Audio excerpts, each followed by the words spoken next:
All right, very excited about this. Nick Wehry, he's on the Toyota of Hollywood hotline. Number 4 ranked competitive eater in the world, according to Major League Eating. And Crowder, I was telling you just yesterday, he set a world record. I don't know if it's a world record or a Major League Eating record for pistachios at the 2023 Wonderful Pistachios Get Crackin' Eating Championship at Santa Monica Pier in Los Angeles. And you know who he beat, Crowder? Who? Joey Chestnut. Oh, well, Now, you got again, to be the best. You got to beat the best. Now, we don't know how good a pistachio eater. I mean, because, we talk to Badlands Booker all the time and George Shea and Joey Chestnut himself. Everybody seems to have their specialties. Well, if you have to shell them, that takes all the time. Well, I think you do, just based on the number of pistachios, because otherwise you could just drink them. You know what I mean? Yeah. Like you could eat 6,000 or 7,000 in 10 minutes. I think if you could just drink them. Yeah. Nick is going to be competing here in Miami this Saturday, the 9th annual Wings for Wishes contest.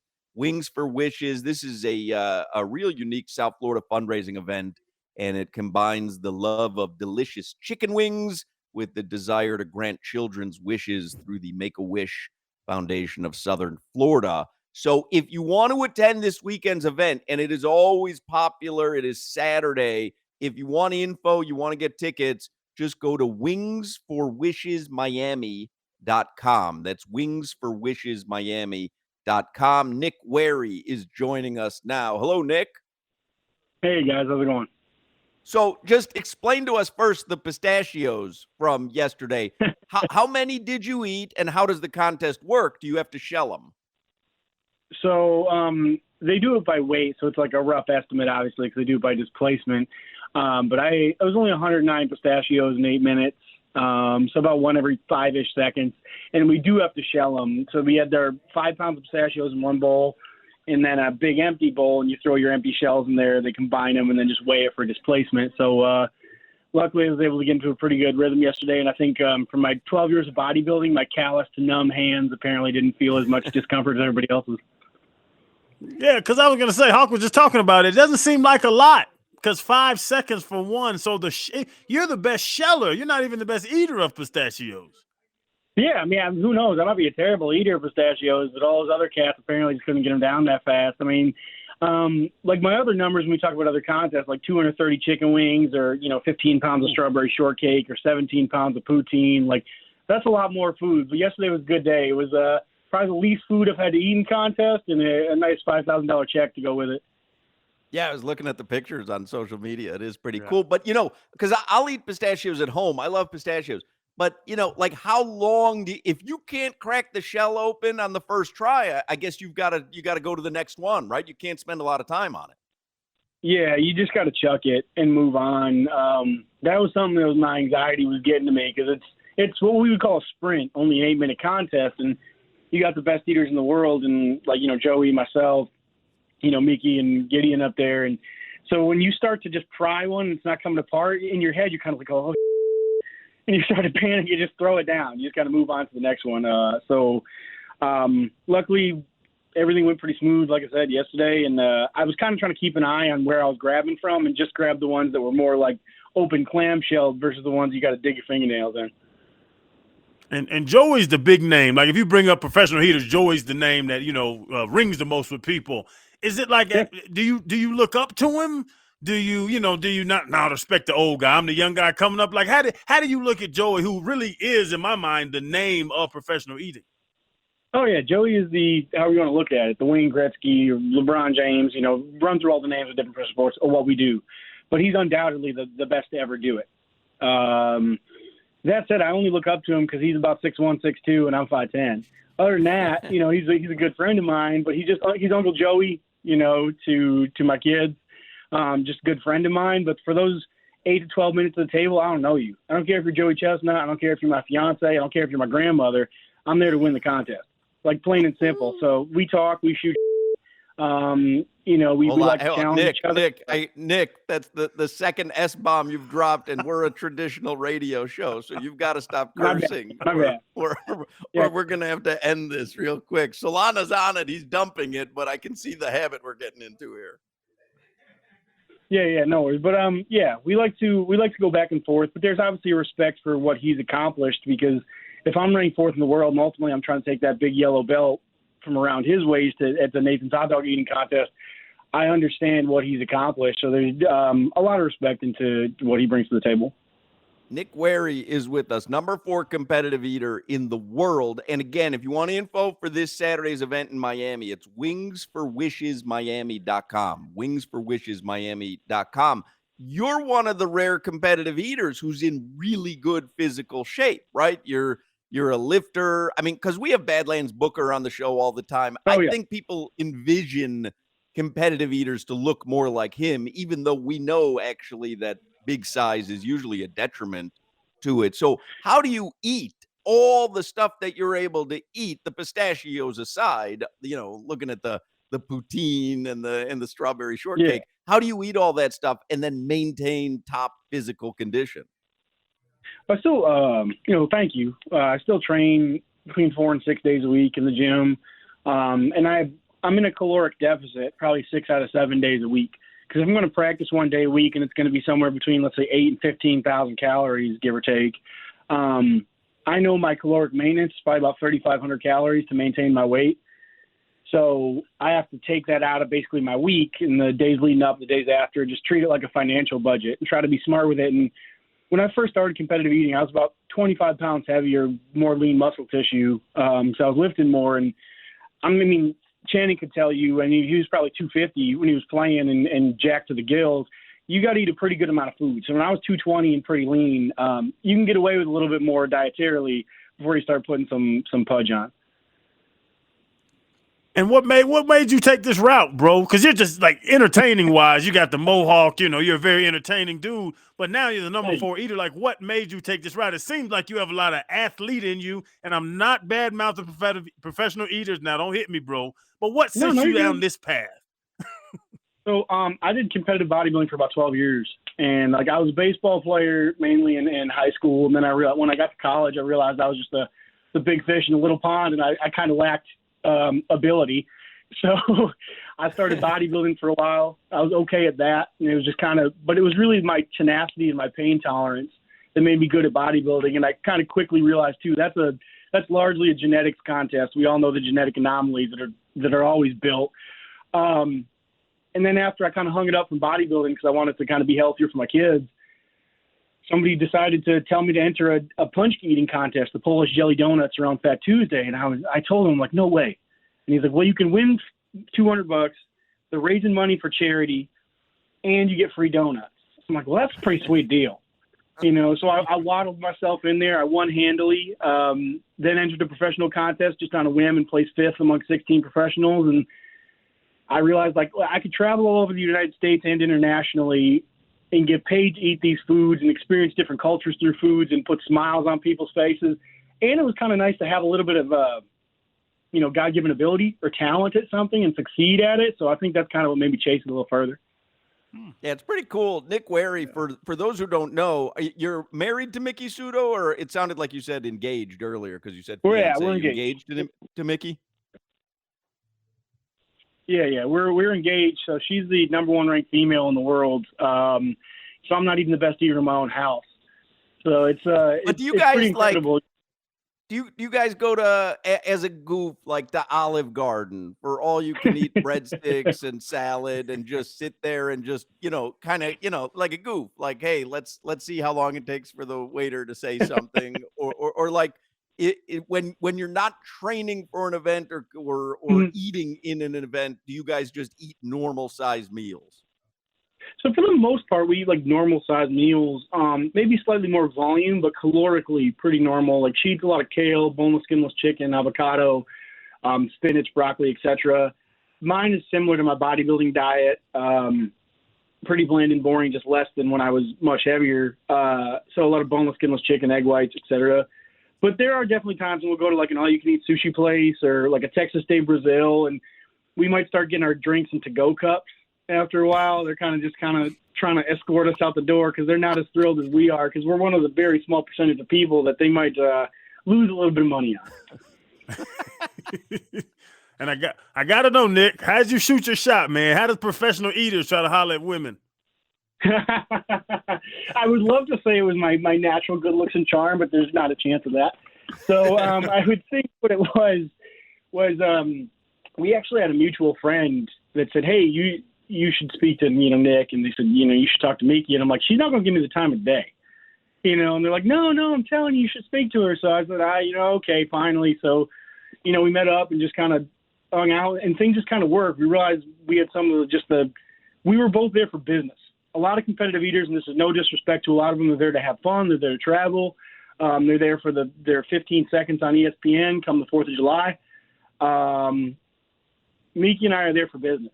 I do have fun, and I appreciate all the spectators, the fans, the sponsors, Major League Eating.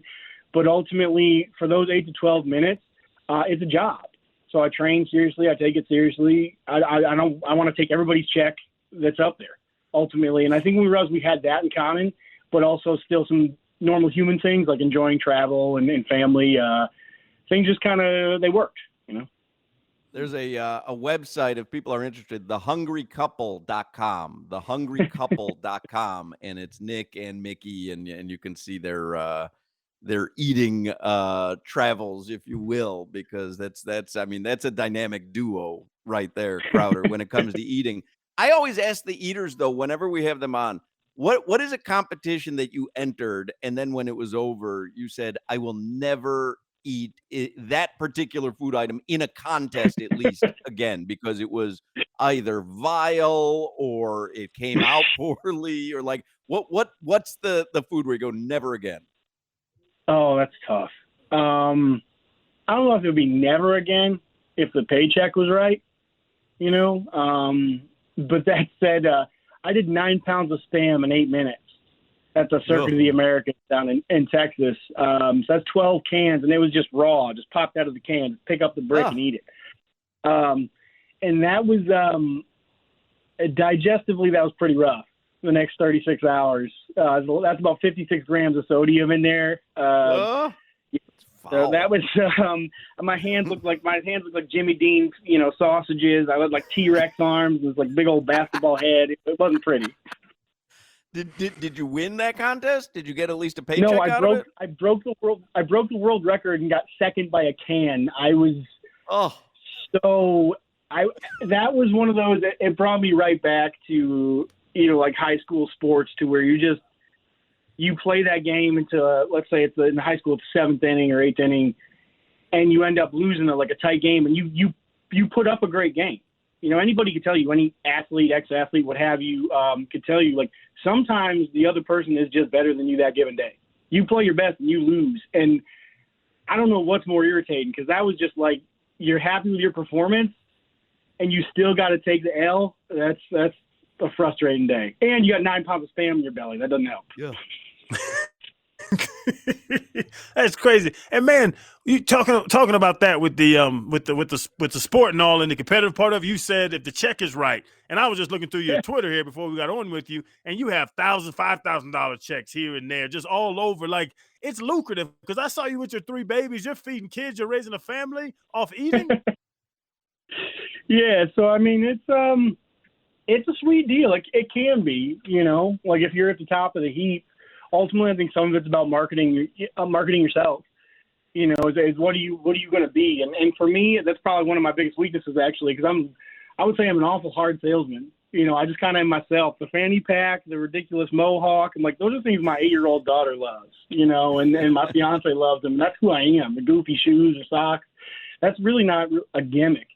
So if you're a competitive eater, and you can obviously win money via winning the contest, but part of it's going to be, what do you bring to the table? Because obviously, like, Matt Stoney hasn't competed in a few years, but I think he's got 14 million YouTube subscribers at this point. So Matt's sitting pretty through that. Badlands has got a few million, just, chugging the planet one bottle at a time, so to speak. And it's ultimately, I think, about building that value in yourself, versus just being the guy, because if you're just dependent on your skills, it may not necessarily turn over as well.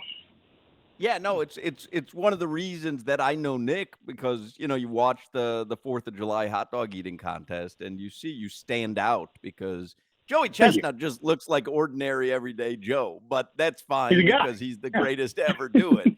Badlands Yeah. has a look and he raps and he's got the chugging now, and so you've got like a memorable look as well. What Thank you. what about this Saturday though? Because this Wings for Wishes in Miami. How are Mhm. you in the chicken wing game? Because I was looking last year, it was Jeffrey Esper, another. I mean, I think he's ranked number 2 in the world. He ate Yep. 192 wings in 10 minutes. So, Yeah. what is your standard for wing contests? So I've ranged anywhere from I think 168 to 223 in wing contests, Wow. depending on the length. I got second to Jeff at this contest last year. These are a little bit different than the ones we typically do in Buffalo that are, buffalo sauce wings, traditional. Kind of acidic from all the vinegar and buffalo sauce. These are smoked and then grilled. Sports Grill does an awesome job. They're delicious wings. They are built for deliciousness, really not for speed, because they are smoked and grilled, not necessarily sauced. But I'm pretty confident going into this. It was awesome to get the win, yesterday, and then 5 days before we go back, drive down to Miami and compete down there. And plus, it's an amazing event. I think last year they raised a little over $408,000 for Make-A-Wish South Florida, and all the net proceeds go directly to Make-A-Wish South Florida. Just some amazing people, and it's like an amazing cause. So that's even more motivation to go down there and have fun and entertain the families, the kids, and everybody that's down there. Yeah, very cool, Nick Wehry. So, do you train though? Are you training for Saturday, or is this one of those things where it's like, hey, this isn't the Nathan's hot dog eating contest. It's not national TV. I know how to eat wings. Like, so I don't like. Do you prepare for Saturday the way that you would for a major competition? So I consider all of them. Like I'm a little bit different in that regard, and that probably comes from being like not great at bodybuilding and not super physically talented in bodybuilding or baseball or football. It was more so like I maybe have a chance to make this because I'm going to uncover every rock and have a high pain threshold. So when it comes to this, as silly as it may sound to people, and understand the ridiculousness of what we do is not lost on me. I'll train with wings. I'm not going to train with 192 right now off the bat because I got to eat again on Saturday, but I'll probably get a few dozen, let's say Wednesday, train with them real quick just to get a feel, try to replicate the type of wing I'm going to get on Saturday. But I did my first Nathan's practice of the year 2 weeks ago, and I'll probably have one about every 2 to 3 weeks leading all the way into July because I am practicing now at the top of the heap to where I'm only trying to basically overtake Miki, Jeff, and Joey. So every step you take, it's more and more difficult. And I'm trying to do what most people think can't be done, which is ultimately take the mustard belt, which is our Super Bowl, take that Nathan's title away from Joe that he's got 15 of. And people are like, well, it probably can't be done. Well, there's only one way to find out, and that's probably turning over every rock I can. And Nick, you say pain tolerance. Is the pain tolerance on the way in, why it's there, on the way out? The pain tolerance is at what point of this eating? So there's definitely I would say it's more of a discomfort tolerance on the way out. And hopefully it's not pain unless it was like a hot, spicy contest. Then it's just, then some Tums and Pepto would probably be your best friend. But that said, there are times wings won't be too bad because we probably only eat between 5 and 8 pounds of food total, which for us isn't too bad. But if you're going to do 15 pounds of shortcake or 55 hot dogs and buns or 17 pounds of poutine or what have you, that's a pretty good amount of volume. And I think people think it's a work. They think somehow like, he didn't really eat, 223 chicken wings or 17 pounds of cheese curds, fries, and gravy. I can assure you it's real.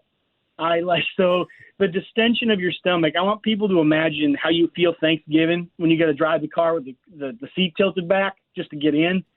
Imagine that times like 10. You have the pants unbuckled, all that. It can be pretty uncomfortable when your body starts to tell you it doesn't want more of that food because the redundancy of flavor and the volume that you've taken in. So it's just kind of telling that to be quiet. I'm in charge. We're here for 8 to 12 minutes. We're here to make money.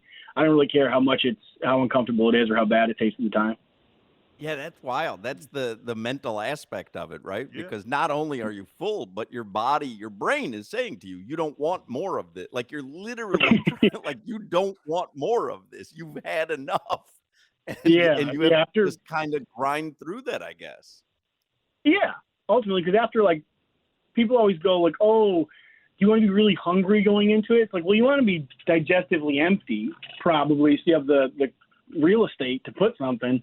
But that said, hunger isn't a big thing because hot dog number 7 tastes like hot dog number 27, which tastes like hot dog number 47, Right. and you're slightly less excited about each one. Ultimately, unless it's like upping your placing. So, you know, buns dipped in Crystal Light or flavor mix or the hot dogs or the Spam, whatever it is, it's just a briefcase for me. You're just going to work, and you just got to remember, just take that discomfort, put it to the side. And again, no way I'm equating what I do or what we do to like a high-level professional athlete, like, you know, what Channing had done or what professional baseball, basketball, football players do. But there's times I guarantee you that, Channing, your body was like, no, I don't want to do this right now. And you just have to tell it like, okay, well, tough. I'm in charge. It's time to go to work. It's 100%. That next rep, that next step, that next power clean, going to hit that damn guard again after 4 quarters. It is there, but it's interesting. I Hug, it can is guarantee interesting him to that equate it to he's eating. a better athlete than you. Come on. I mean, let's call it like it is. I mean, Hey. you know, there's how many people in the NFL and there's how many people that you know in Major League Eating. This guy, You know what? I don't goof on Major League Eating. George Shea is, to me, the greatest sports commissioner in the history of sports. So don't diminish your athletic prowess. Yeah. And I had your diet while I was playing, Nick. I wasn't a diet. Let me have my caloric values up. I just ate chicken wings and beer and went and played ball. Yeah. What about It's good. I was gonna say, Nick, what about like, so you said you and Mickey are driving in for the competition Saturday in Miami. Both of you are going to eat an enormous amount of wings, and I'm assuming you're gonna have a hotel room with just one bathroom. How does this work? She's got first dibs on that. I wouldn't do that to anybody going after me after one of these contests. But that said, we may. I have some family that lives in Fort Myers, so we may spin around and just drive a couple hours back and spend time there if they'll have me there. My aunt may tell me no chance after the contest, but yeah, usually it'll be, you know, you just kind of take turns, and that's a job hazard. You know, it is what it is. That's one of the great things about being with another professional competitive eater is they understand that like there's high emissions after things like this. And Nick, don't you can't you just run into a Publix? They have beautiful bathrooms. Hotels have beautiful bathrooms. Why don't you just use somebody else's? Yeah, I see this dude running into a Publix. I'm running out. Yeah. Like if people see me in the barrel out of there, but no, it's you can. Sometimes you can find really nice ones. Yeah, we were just in Milan, Italy. They have some beautiful, tiny bathrooms in there, though. You know, that was different. That was an adjustment. But yeah. Sometimes you just use a public one, you know, just to save the hotel room.